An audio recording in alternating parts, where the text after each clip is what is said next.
5 seconds. Delegates and friends, I deem it a great privilege to respond to your generous invitation to this conference of practical educationists with rich experience who have devoted their lives to the cause of education. Really, I do not know as to how I came to be invited. I am neither an educationist nor have any practical experience in that calling.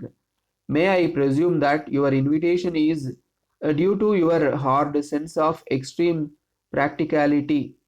It is indeed very embarrassing to me, but I hope you will appreciate the delicacy of my position and extend your sympathetic indulgence to what I shall be saying regarding educational matters. Yours is a beautiful country. The people are refined, artistic, and cultured. You are a people given to industry and hard work. You have developed a spirit of adventure and enterprise which has taken you to all parts of India and to all fields of national activity which have been opened up to the people after independence. All this is due to the front place you occupy in point of literacy and education in the whole of India. Your deliberations today on educational reforms have a great significance for all of us. I have come here to learn from you the secret of your educational successes and carry it to my place where people are anxious to follow your good example. It is not necessary to go into the various systems and patterns of education that have been put before us these years since the Central Advisory Board of Education has accepted generally the system of basic education for the primary grade. The report of the Secondary Education Commission for the secondary course, the Indian University Commission report for higher education. I congratulate your conference for the extreme practicability with which you have drawn up your agenda. You have proposed to discuss four important topics concerning secondary education. I entirely agree that no further time need be wasted on discussions and reports, but that we should immediately mobilize public opinion for taking effective action in the field of education. I would like to tell you about the way in which we are trying to reform our educational system so as to suit the needs and conditions of the people of Mysore and at the same time to satisfy the needs of a national education system. We have now a primary course of 4 years duration. Then comes the middle school which provide for a subsequent 4-year course. Though education in this period of 8 years has been free for over 30 years, yet most people in the rural areas have no access to education beyond what is provided in the 4-year primary schools owing to the comparatively small number of middle schools existing. I may here suggest that public trust should be set up for different stages of education, namely the basic and secondary and the university education. Charities should be drawn into them, as noted earlier, to the Indian national mind.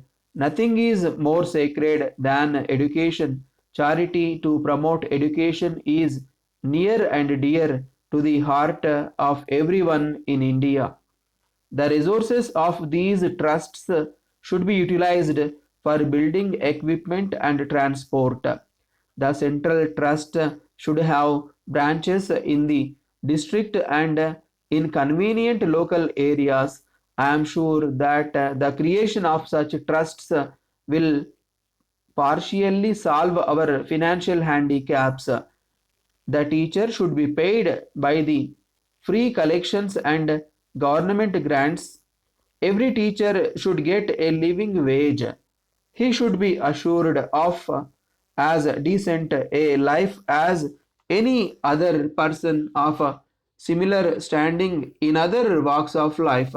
In order to secure such a result, the methods adopted in industrial and commercial relations should not be imported into the educational sphere. The adoption of such a sphere, in my opinion, is disastrous to the country. Trade union methods are inconsistent to the sphere of education. It will bring down the teacher in the esteem of the public and forfeit confidence of the students. It is the sacred duty of the public and private bodies to see that the teacher is properly provided. We have in India a system of exchanging teachers by arranging with some foreign countries. I think that a system of exchange of teachers in different states of India for short period would be worked on an extensive scale.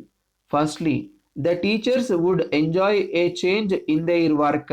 Secondly, it will encourage a spirit of brotherhood and active understanding among teachers in different parts of our country, and it will have a beneficial effect upon children.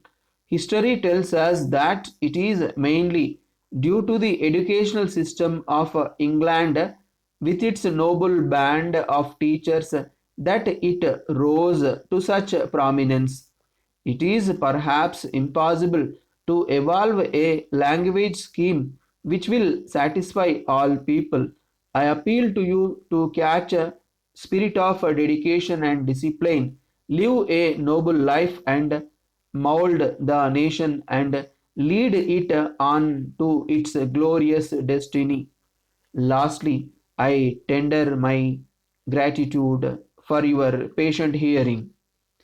Dear sir, I have now had an opportunity to give careful thought to the talk we had last Monday regarding the advantages of sending my products to foreign countries by plane. I must point out that, as I told you during your call here, I have an agreement with a shipping line to carry my products to some selected places, and this agreement will be in force for further 6 months. It is therefore impossible for me to change over to the air services immediately. In these particular cases, however, my chief representative, Mr. Brown, has recently spent several weeks overseas in an attempt to find new markets for my principal products, and from the reports I have so far received, I have no doubt at all that I shall shortly be opening up some very profitable new outlets. Mr. Brown is expected to be back in this office by the end of the month. I have already given him authority to make agreement with certain companies, provided that their standing with the banks is satisfactory.